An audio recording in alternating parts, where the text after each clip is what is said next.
On my bike, sir. Mommy hasn't eaten in 2 days. The boy's voice was thin but steady, like he had practiced saying the words without letting them break. He stood near the edge of the road where the city thinned into cracked concrete and dust, holding a small red bicycle with scraped paint and a crooked bell. His shoes were too big, his shirt too small, and his eyes were older than his face should have allowed. The bikers had stopped only because one of them needed fuel and another wanted cigarettes. Their motorcycles, heavy, loud, and shining, looked out of place beside the quiet child and his battered bike.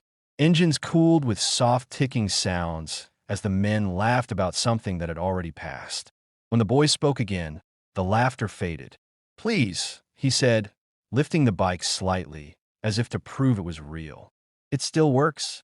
One of the bikers, broad-shouldered with a gray beard and scars on his arms, looked down at him. "Where's your dad, kid?" The boy shook his head. "Just me and Mommy." Another biker crouched to the boy's level. "How much you want for it?" The boy hesitated, fingers tightening on the handlebar. "Anything. Enough for food." That hesitation said more than any number could. The bikers exchanged glances, silent, quick, the kind that came from years of riding together and reading danger in a second. This wasn't a scam. This was hunger. "Where's your mom?" the bearded man asked. The boy pointed down a narrow street, lined with broken shutters and half-collapsed walls. "At home. She's sick." The bearded man reached into his vest and pulled out a few bills, pressing them into the boy's hand. "Keep your bike." The boy's eyes widened, panic flashing for a moment. He pushed the money back. "No, sir. I have to sell it." The words landed hard, pride wrapped in desperation. The bearded man paused, then nodded slowly. "All right." He took the bike gently, like it might break from being handled too roughly, and handed the boy more money than the bike was worth. Far more. The boy stared at it, then at the men, unsure whether to run or cry. "Food first," the crouching biker said softly. "Then take care of your mom." The boy nodded, lips trembling. "Thank you." As he turned to leave, one of the bikers spoke up. "Hey kid, what's your name?" "Adam." "All right, Adam," the bearded man said. "Go on." They watched him disappear down the street, the money clutched tightly in his fist, footsteps quick and light despite his exhaustion. For a moment, the road was quiet. Then one biker exhaled. "That didn't feel right." "No," the bearded man said. "It didn't." He swung his leg over his bike, then stopped. "We're not leaving." They followed the narrow street slowly, engines low, careful not to draw attention. The buildings grew closer together, shadows thickening as daylight struggled to reach the ground. Adam stopped at a door that looked like it might collapse if knocked too hard. He slipped inside. The bikers cut their engines a short distance away. Inside the room, visible through a broken window, Adam knelt beside a thin woman lying on a mattress on the floor. He held up a small bag, bread, milk, something warm wrapped in paper. The woman tried to sit up, failed, and reached for him instead. "Adam hugget hertightly." One biker swallowed. "She's really sick." The bearded man nodded. "And hungry." They turned to leave, but a sharp voice echoed down the street. "Hey, what are you doing here?" A man stepped out from a nearby doorway, tall and lean, eyes sharp with suspicion. Another man joined him, then another. None of them looked surprised to see bikers. They looked annoyed. "Just passing through," the bearded man said calmly. The tall man's gaze flicked to the broken window, then back. That woman in there owes money. The bikers stiffened. "For what?" one asked. "Rent, fees, protection." The man smiled without warmth. "Everything." The bearded man felt something cold settle in his chest. "She's sick." "Not my problem," the man said. "She had something once. Business. Someone took it from her, and now she pays." The words hung in the air, heavy and unfinished. The bikers rode away without another word, but none of them spoke for a long time. The red bike was strapped awkwardly to the back of one motorcycle, rattling softly with every bump. Finally, the bearded man said, "We're finding out who took everything from her." No one argued. They turned their bikes around and headed back into the city, engines growing louder, intent burning brighter than the road ahead. The bikers didn't rush. They never did. Speed was for the road. patience was for people.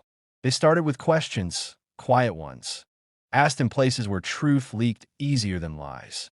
A mechanic here, a shop owner there. A woman who sold tea from a cart and watched everything without being seen. It didn't take long for the same name to surface again and again. She had owned a small tailoring business once. Nothing big, but enough. Enough to feed her child, enough to live with dignity.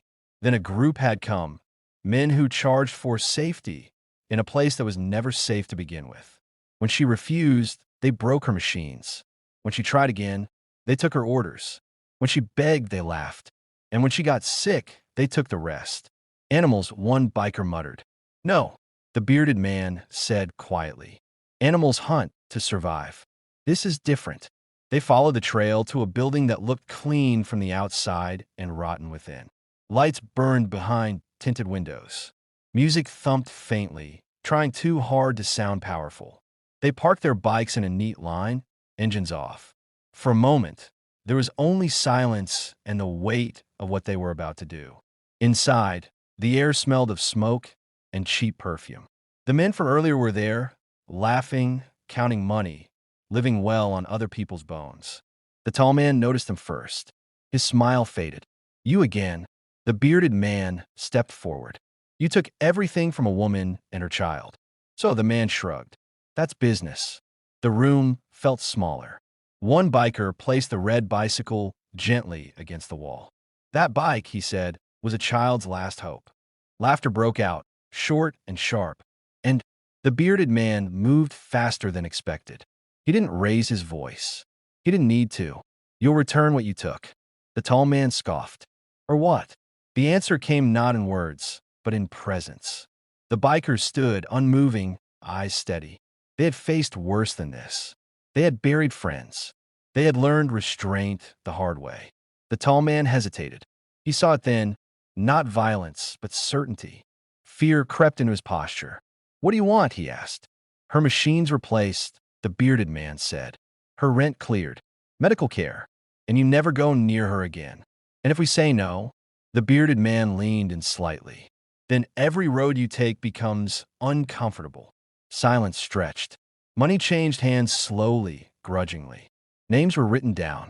Promises made with shaking fingers. The bikers left without another word. That evening, Adam watched from the doorway as strangers carried in a small sewing machine, bags of groceries, medicine. His mother cried. Not loudly, but the kind of crying that comes when pain loosens its grip. Who did this? She whispered.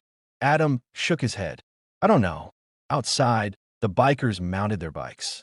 The red bicycle was returned, bell fixed, chain oiled.